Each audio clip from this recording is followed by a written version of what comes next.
Dans cette entrevue, Diane a le plaisir de nous présenter Jonathan Bérubé de Maxime Coiffure, l'un des plus vieux et importants salons de coiffure de Québec à Place Sainte-Foy.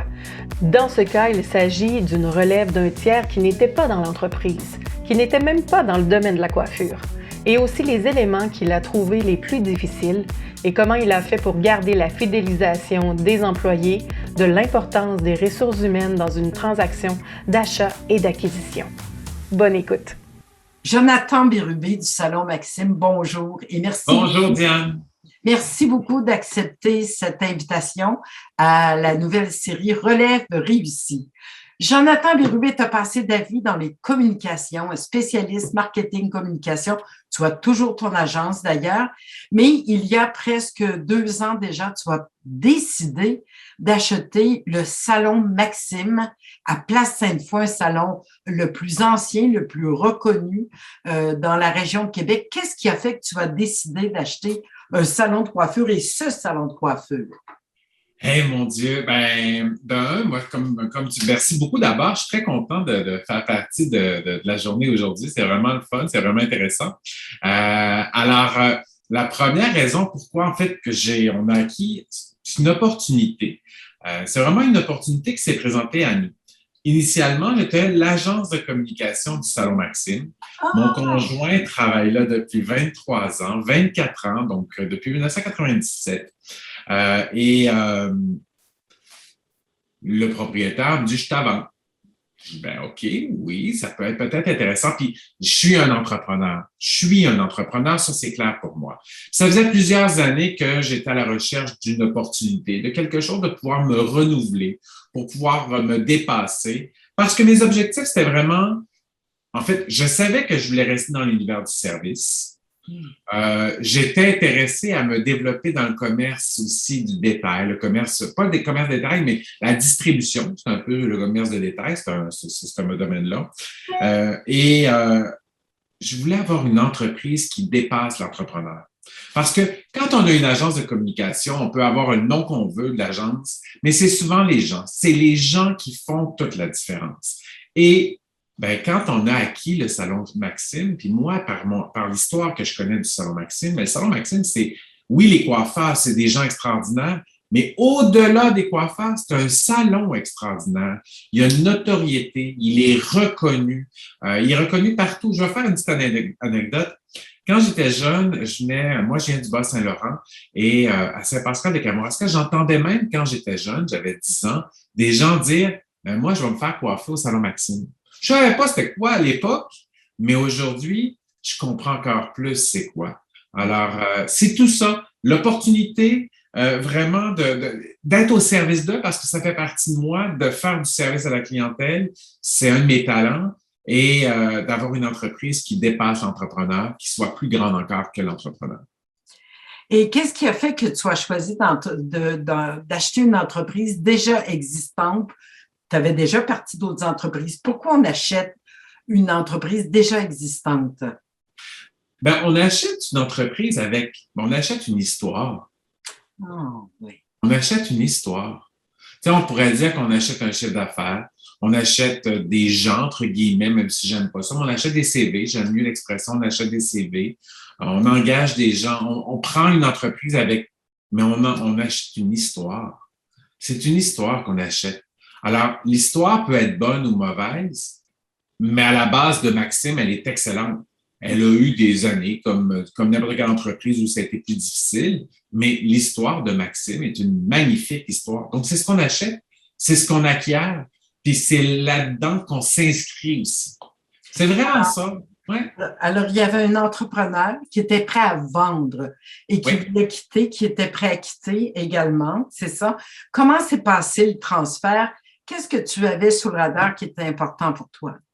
Mais quand on a acquis l'entreprise n'était pas du tout informatisée au niveau des données. Alors, les données clients, donc on dit que l'entreprise est rentable. Oui, on voit les chiffres, ça va. Après ça, mais on ne sait pas qui sont les clients. Il n'y a aucune donnée, il n'y avait rien du tout là-dessus. Ensuite de ça, on vient de le dire, on achète des CV où l'entreprise, il y avait des gens qui étaient extrêmement compétents.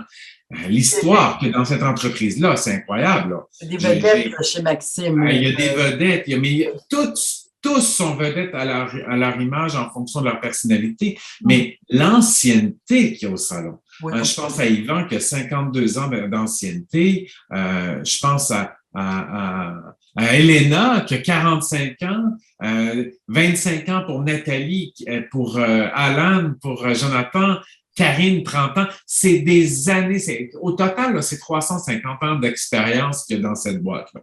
As-tu de la relève aussi ou Alors, la difficulté de main-d'œuvre? Mais ça, c'est un défi, mais ce défi-là ne me faisait pas peur parce que j'étais un gars de marketing, donc je savais que c'était du marketing qu'il fallait travailler et qu'il fallait amener pour qu'on devienne séduisant et attirant. Mais donc, il y a du monde extraordinaire. Donc, dans la transaction, si on parle de la transaction, l'élément, une des craintes que j'avais, c'est mais est-ce que les coiffeurs vont partir? Parce que c'est eux, c'est avec eux qu'on travaille, c'est avec eux qu'on devient un succès. Est-ce qu'eux vont partir? Donc, c'était d'arriver à faire une gestion de changement. Hein? On parle d'une gestion de changement parce qu'on change de propriétaire, mais d'y aller en douceur. Donc, c'était vraiment cet objectif-là. L'ancien propriétaire, Roger Tremblay, il s'est engagé envers nous de rester pendant 2 ans comme mentor pour nous supporter là-dedans. Je reviendrai aussi par rapport à ça, là, mais donc, oui, on avait un bon support, mais on s'est garoché dans le vide. Puis, je pense que c'est ça qu'il faut faire. Qu'est-ce que tu entends par se garocher dans le vide, Jonathan? On n'avait pas grand-chose pour évaluer. Outre que des chiffres, à un moment donné, des chiffres, on peut regarder, mais il faut y aller beaucoup avec notre flair. On aurait pu effectivement avoir un échec, mais il fallait y aller avec notre flair. Puis notre flair m'a dit à un certain moment donné, OK, on se lance, on y va. On ne sait pas qu'est-ce que ça va donner. On ne sait pas si le staff va rester, mais on va travailler pour. Alors, quand je dis à se garocher, là, c'est à se garocher dans le vide, c'est ça que je veux dire. Il faut vraiment oser. Oser. Oser, il faut oser. Et dis-moi. Oser pour réussir. Comme oser pour réussir, comme plusieurs l'ont suivi. Merci beaucoup. Oui. Dis-moi, souvent quand j'ai des entrepreneurs qui achètent des entreprises, ils me disent, Diane, moi je regarde pas ce qu'elle est maintenant, bien sûr, il faut que je regarde comme il faut où est-ce qu'elle est, mais surtout j'achète ce que moi je vois que j'ai envie de faire avec ou que je crois que je peux faire avec. Est-ce que tu avais une vision, toi, qui t'a donné le goût d'aller de l'avant avec Maxime? J'adore ta question, Diane. Oui, effectivement, on avait une vision. Maxime a une histoire. On l'a dit, on a acheté une histoire. Oui. Maxime avait une immense notoriété. Mais dans les dernières années, il y avait un certain laisser-aller. Puis je ne mettrai pas la faute sur personne, mais l'ancien propriétaire était plus âgé, il était retraité, était plus là. C'était pas ça son objectif. Lui, il voulait passer le flambeau, puis il n'y avait pas personne à qui passer le flambeau. Alors, oui. Nous, ce qu'on voyait comme opportunité, quand on parle d'opportunité, là, c'est ça. C'est qu'est-ce qu'on ferait avec ça? Où on voudrait l'amener? Puis la chose qu'on veut, qu'on est en train de faire, c'est redonner les lettres de noblesse du Salon Maxime. C'était le grand salon de coiffure et d'esthétique. Ben, on est dans cette direction de redevenir le grand salon de coiffure et d'esthétique avec les meilleurs. À Québec, puis on a l'objectif et on caresse l'objectif au Québec. Au Québec. Dis-moi, qu'est-ce que tu as rencontré comme défi en reprenant l'entreprise? Je sais que tu m'as beaucoup parlé que tu avais quelque chose qui te tenait à cœur, qui était sous le radar, c'était faire attention aux ressources humaines. Comme on dit, là, toi, tu vends du service, puis le service, c'est des humains, puis des humains qui sont là depuis longtemps, puis qui ont déjà des habitudes. Mais les ressources humaines ou autre chose, quel défi as-tu rencontré? Une petite pandémie d'un an. C'est ça que j'allais dire. Le gros défi qu'on a eu, nous, mais on l'a transformé en opportunité. Alors, le gros défi, c'est la COVID. Mais je le répète, on l'a transformé en opportunité. On a transformé ça positivement. Le grand défi, c'est sûr et certain que le défi des ressources humaines, c'en est quand même un qui est immense. Mais avec toutes mes années d'expérience, ce que j'ai appris, il faut aimer. J'aimais ça que tu dises ce mot-là. Là. On n'ose pas parler de ça dans le travail et pourtant, c'est le moteur de tout. Il faut aimer ce qu'on fait, il faut aimer notre entreprise, mais il faut aimer notre monde. C'est pas vrai qu'un entrepreneur va dire, moi, si je pouvais toutes les cas aller ça à la porte puis faire des machines à la place. Oui, si je pouvais faire ce que je veux, puis tout. C'est pas vrai que c'est une réussite. C'est pas comme ça. La meilleure réussite, c'est d'aimer notre monde, aimer les gens avec qui on travaille. Et ils ont tous une force. Ils ont tous des forces. Des fois, c'est difficile. On peut avoir. C'est un défi des fois d'aimer tout le monde. Ben, je vais te demander comment, à quoi, qu'est-ce que tu fais pour aimer les gens? Tu dis, il faut aimer. Comment tu fais pour aimer les gens? Puis comme tu dis, chaque personne est différente. Puis on ne peut pas les aimer de la même façon. Ils ne veulent pas être aimés de la même façon. Comment tu fais, toi, pour aimer les gens? Je vais le dire, je n'ai pas d'enfant, mais c'est la même chose, j'en suis sûr et certain. C'est de prendre le temps avec chacun d'eux. C'est de prendre du temps et de prendre le temps avec chacun d'eux et de répondre à leurs besoins. Il y en a qui ont besoin d'être écoutés. Il y en a qui ont besoin d'échanger. Il y en a qui ont besoin de donner leur opinion. Il y en a qui ont besoin juste de savoir que tu es là, tu es disponible. Puis j'imagine que dans un rachat comme ça, j'ai peur, je vais-tu aimer le nouveau boss? Il va-tu me mettre à la porte? Il va-tu me voir encore bonne? Puis comme tu dis, dépendamment de la personnalité, où il y en a, ils se cachent tapis entre les deux murs, d'autres qui viennent au devant puis qui veulent être entendus, puis c'est de pouvoir accueillir chacun dans sa différence, j'imagine. Exactement. Mais l'amour, c'est la chose la plus importante. C'est ça que après le recul, après même les 2 ans avec Maxime, avec les expériences que j'ai vécues avec mon ancienne agence de connexion marketing communication, l'amour, c'est la base de tout. Si tu n'aimes pas, tu ne pourras pas progresser. L'amour et le respect. On dit souvent qu'une valeur, le respect, fait partie d'une valeur qui doit être intrinsèque de toutes les entreprises. Je pense que l'amour devrait y être aussi. Et puis, je sais que tu as rencontré le défi, une pandémie. Un te dit, on était le propriétaire, des fois, souvent, on n'est plus à l'heure de l'innovation. On a fait notre tour. Puis, alors, donc, tu as amené tout l'aspect numérique, l'aspect informatique. Souvent, ça crée vraiment, c'est une gestion du changement qui n'est pas facile. Comment ça s'est vécu chez vous? Le premier gros changement qu'on a vécu, c'est l'informatisation et les changements de méthode par rapport à l'informatisation. On ne changera pas comment couper les cheveux. On ne changera pas comment on fait une coloration, comment on fait des mèches. C'est pas mon talent de toute façon. Donc, on a changé tout le à côté. Alors ça, c'est un gros changement, mais quand je dis que la pandémie qu'on a vécue a été une opportunité, mais on n'avait pas le choix avec la pandémie de s'informatiser parce que tout salon, toute entreprise de service qui reçoit du monde, on doit effectivement avoir pas des relevés, mais il faut avoir faut avoir leur nom, faut avoir les noms et les coordonnées de chaque individu qui viennent pour une trace, voilà. Alors, un historique, nourrir, puis personnaliser aussi nos relations. Par rapport des choses par la suite, effectivement, mais le premier abord, c'était, si on a un cas COVID, il faut être capable de rappeler tous nos clients qui étaient là pendant cette période-là. Donc, il y avait cette gestion de COVID-là. Donc, oui. Non, c'est beau. Alors, l'informatique, les ressources humaines, ça s'est bien passé, le transfert. Le propriétaire est parti, mais il est resté comme mentor. Oui. Un mentor que tu sois, j'allais dire que tu sois trop souvent entre les pattes ou un mentor à la demande? On dit souvent, moi j'entendais souvent quand tu fais l'acquisition d'une entreprise, il faut que l'entrepreneur reste là. Il faut qu'il soit avec toi. Ça, j'ai entendu ça beaucoup. J'ai eu le meilleur. Il était là juste à ma demande. Et c'est ça qui fait que c'était le meilleur, juste à ta demande. Exactement. Laisse-moi la prendre. Si j'ai de quoi, je te lève la main, je te pose une question. Et si lui, parce qu'il est toujours en connexion avec plein de monde, si lui entend quelque chose, il dit attends un petit peu, il faudrait qu'on se voit. C'est arrivé. Alors, oui, OK. On a vraiment travaillé de cette façon-là, puis pour que, il peut pas avoir 2 directeurs généraux. Il y en a juste un. Il y a juste un patron en quelque sorte. Puis, oui, je peux me tromper, mais il était là justement pour surveiller mes arrières, pour me protéger, pour me protéger. Excellent. Il était là pour nous protéger. Alors, il s'est occupé de nous pour que la transition aille bien, mais une transition présente-absente. Donc, juste suffisamment là. Puis, Selon c'est la chose que je suis très content. Il a écouté tes besoins à toi. Oui, oui, Ah, au fur et à excellent. mesure.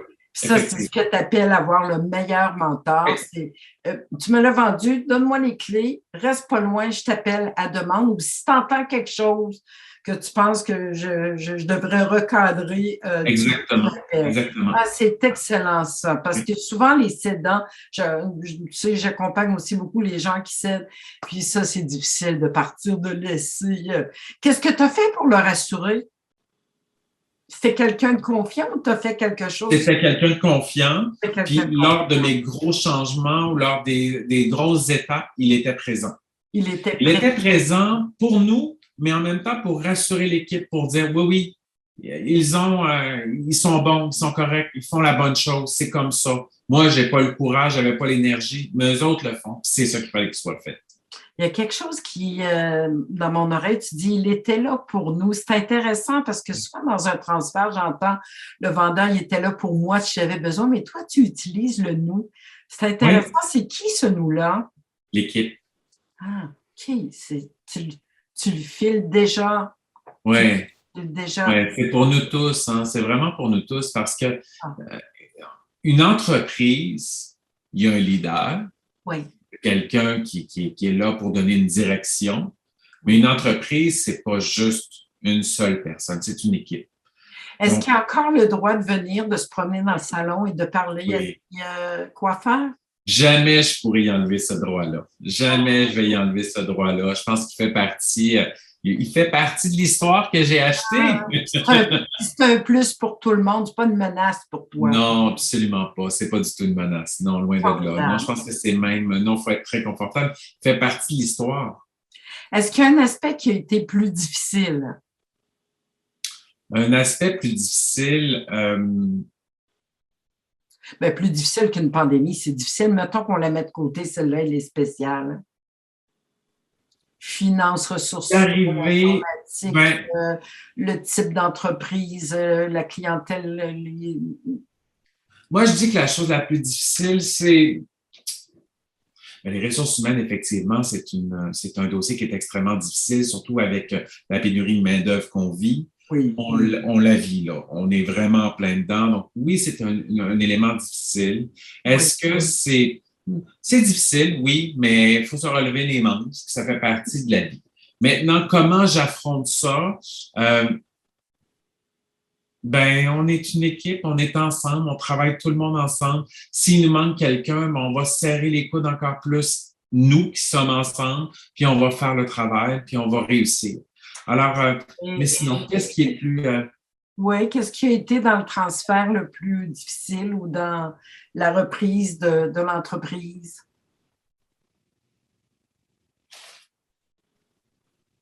Donc, ça a bien été. Oui, ça a bien été. Ah, oui, ça a bien été. Obligé de... Non, puis j'essaie de voir Qu'est-ce qui a bien été? Moi je me permets un reflet, je te connais quand même depuis quelques années, tu es un homme de communication. On dit que la première qualité du leader, c'est connais-toi toi-même. Et tu m'as déjà dit tout le chemin que tu avais fait, puis comment est-ce qu'à l'âge que tu as aujourd'hui, tu n'es pas l'homme que tu étais à 30 ans. Il y a une maturité, tu te connaissais toi-même. Oui. Et l'autre chose, on dit, tu as parlé de l'écoute, la communication, c'est le premier talent d'un leader. Et je sais que tu as de l'écoute, de l'empathie. Oui. Et je sais que tu sais parler. Quand tu files pas, tu es capable de le dire. Puis quand tu vois quelqu'un qui file pas, tu es capable d'aller le chercher. Ça, c'est quand même... Mais tu viens de dire la clé la plus importante. Pour être un entrepreneur, il faut se connaître. Connais-toi toi-même. Connais tes forces. Oui. Connais surtout tes faiblesses. Oui. Surtout tes faiblesses. Puis connais surtout aussi les faiblesses et tes menaces. C'est pas la même chose une menace qu'une faiblesse. Quelle distinction? Tes patterns. C'est la même chose que des patterns amoureux, hein. C'est quoi tes patterns? Quand tu vis une épreuve, comment tu te relèves de ça? Alors, souvent, un entrepreneur, il veut aller vite, hein? Il bouge vite. Quand moi, je bougeais effectivement très vite. Mais ce que j'ai appris lorsque je vis une épreuve, c'est de ralentir, d'arrêter même, pour mieux analyser, pour mieux regarder qu'est-ce qui se passe, pour voir finalement qu'est-ce que je vais prendre comme décision. Parce que ça ne sert à rien de prendre une décision directement sur l'instantané. Elle est toujours mauvaise de toute façon. Tu t'arrêtes, tu écoutes comment tu te sens, qu'est-ce qui est heurté, tu consultes. Oui, voilà, c'est ça, j'allais dire. Oui, tu regardes, c'est ça. Oui, on le dit tout le temps, ne restez pas seul, un coach, un mentor, un ami, un autre entrepreneur, des employés, on échange toujours plus d'idées dans plus de têtes. Puis, tu es bien dans ta peau, tu n'as pas peur des idées de tes autres, puis tu te dis, je veux une entreprise plus grande que moi, fait que ça ne te fait pas peur d'avoir des gens autour de toi qui ont même des meilleures idées. Oui. Ça, tu me l'as déjà dit, tu as dit, je suis enrichi. Wow! Super! Oui. Je voulais une entreprise plus grande que moi, c'en est une, elle est plus grande que moi. Les gens autour de moi, j'avais pas peur d'eux, effectivement, loin de là. On est meilleurs ensemble, on est meilleurs en groupe. L'idée d'à côté, même si c'est pas la mienne, c'est pas important. Elle est bonne et bénéfique pour l'entreprise. Elle va donc être bonne pour tout le monde. Super. Alors, dis-moi, quel est le résultat? Je viens de dire un défi que j'ai, c'est un défi que j'ai présentement. OK. Puis un défi avec c'est une entreprise, son modèle, il y avait le propriétaire, une personne, puis toutes les autres. OK. Hein? On comprend? Moi, le capitaine, puis tous les soldats. Tout le monde. Tous les soldats. Une structure organisationnelle très aplatie. Exactement. Mais ça fait que tout le monde s'en vient vers toi quand il y a quelque chose. Oui, exactement. Et donc, dès qu'on a acquis, moi, c'est un de mes objectifs d'avoir des gens avec qui je pourrais créer une espèce de synergie pour que tout ne relève pas d'une seule personne, que les décisions ne relèvent pas que d'une personne. Mm-hmm. Ça, c'est mon souhait. Mais c'est un défi pour une entreprise qui n'a pas connu ça, qui avait juste un seul patron. Absolument. Absolument. Alors là, je dis non, c'est pas moi qui décide ce volet-là, c'était l'autre. Alors ça, c'est un défi organisationnel. C'est un défi qui est le fun. C'est un défi organisationnel. Mais changer une structure organisationnelle, c'est une gestion du changement. Ça s'accompagne d'une gestion du changement et de beaucoup de communication également. On dit que je suis un bon communicateur, mais il faudrait que je sois encore meilleur. Sincèrement, on a toujours des faiblesses. On a toujours l'opportunité de nous améliorer, même dans quelque chose que je peux être talentueux. Mais oui, effectivement, la communication est le nerf de la guerre. Ben, écoute, si je te demandais les résultats, donc, après presque 2 ans. Ben, les résultats, une croissance. Oui. Une croissance. Que tu attribues à quoi? On a eu une pandémie, tu es un nouvel acquéreur. Croissance, ça veut dire, à quoi tu l'attribues? Ben, je l'attribue à tous les efforts qu'on a faits. Dans le concret, redonner les lettres de noblesse au salon, de redevenir le salon ayant beaucoup de compétences. Pas qu'on ne l'avait pas, mais les gens l'avaient oublié ou les gens ne sentaient pas qu'à l'intérieur, c'est un travail d'équipe, que c'était pas du travail chacun pour soi, mais on travaille ensemble. Donc, la clientèle en parle, la clientèle le dit, parce que la clientèle le vit. Alors, je fais un reflet, mais comme je suis cliente aussi depuis des années, on sentait avant, c'était comme en silo. Chaque vedette avait sa chaise avec sa clientèle. On sent que c'est complètement, tu as brassé la mayonnaise. On entre dans une entreprise. On vit une expérience, puis tout le monde, c'est comme si tout à coup, au lieu de chacun jouer sa pièce de théâtre, tout le monde joue. Tu as accordé l'orchestre. Ça se sent comme expérience client. C'est vrai, tu as raison. Mais c'est drôle. À l'époque, quand j'avais acquis, l'objectif, c'est que je voulais que ça devienne un ballet. Tu me dis une pièce de théâtre, mais je voulais que ça devienne un ballet. Un ballet. Un vient, le travail de un a un impact sur l'autre. Sur l'autre, donc, pour faire le chemin. Alors oui, donc, ça, je pense que ça, les gens l'ont vécu. Donc, la croissance est spécialiste en marketing, donc je comprends que tu as investi en marketing. J'ai investi en marketing, mais j'ai investi aussi sur l'équipe, sur les gens à l'interne, sur les façons, sur des formations, sur vraiment, on a travaillé, oui, le marketing, mais on investit sur l'entreprise et ses gens. Le sentiment... Informatique, ressources humaines, communication, changer l'expérience client, changer la relation avec le client, améliorer les relations avec les employés. Améliorer les relations entre les employés. Entre les employés. Pour améliorer le travail d'équipe. Oui. Donc, ça, c'est toutes les choses qu'on a. Les résultats, ils sont là. Ils sont vraiment là. Bravo, je te dis félicitations. Et dis-moi en terminant, qu'est-ce que tu donnerais comme conseil à un entrepreneur qui dit où je me pars ou je m'achète une entreprise déjà existante ou qui la acheter. Oui. Acheter parce qu'il y a des entreprises disponibles, parce qu'il y en a plein, parce qu'on achète une histoire. Oui. Donc, faut de l'amour.